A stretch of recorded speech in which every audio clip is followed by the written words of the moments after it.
7 April Jadavpur university ওয়েটিতে জমে উঠেছে ফেটসু পেজেন্ট সংস্কৃতির তৃতীয় দিন। সকাল থেকে এই ক্যাম্পাসে ছিল প্রোগ্রামের আমেজ। সংস্কৃতি দিনের শুরুটা হয় তারানা ইস্টার্ন সোলো সিঙ্গিং কম্পিটিশন দিয়ে।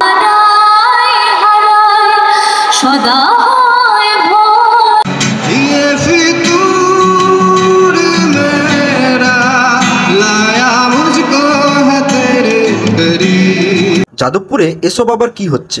না না, এটা অরিজিনাল নয়, এটা নাটকেরই একটা দৃশ্য। এরপর স্টেজে শুরু হয় নাট্যালয়া ড্রামা কম্পিটিশন। কারণ নাটকে ফুটে উঠলো সমাজের অন্যায়, কারণ নাটকে উঠে এলো ইতিহাসের করুণ অধ্যায়। অভিনয়, সংলাপ, আবেগ সব মিলিয়ে একেবারে জীবন্ত পরিবেশনা। মঞ্চ যেন বাস্তব জীবনের আয়না হয়ে উঠেছিল।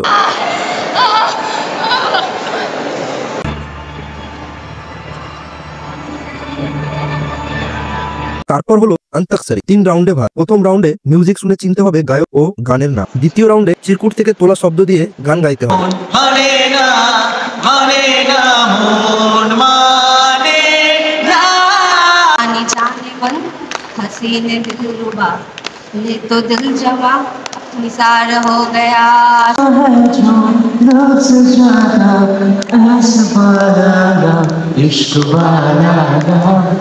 দিনের শেষের আকর্ষণ ছিল জেইউ এর ছাত্রছাত্রীর নিজস্ব পারফরমেন্স। প্রত্যেক দিনে আপডেট আমি দিতে থাকবো। আর ভিডিও ভালো লাগলে লাইক, কমেন্ট, শেয়ার অবশ্যই করে দেবে। পরবর্তী ভিডিও পেতে অবশ্যই সাবস্ক্রাইব করে রাখবে।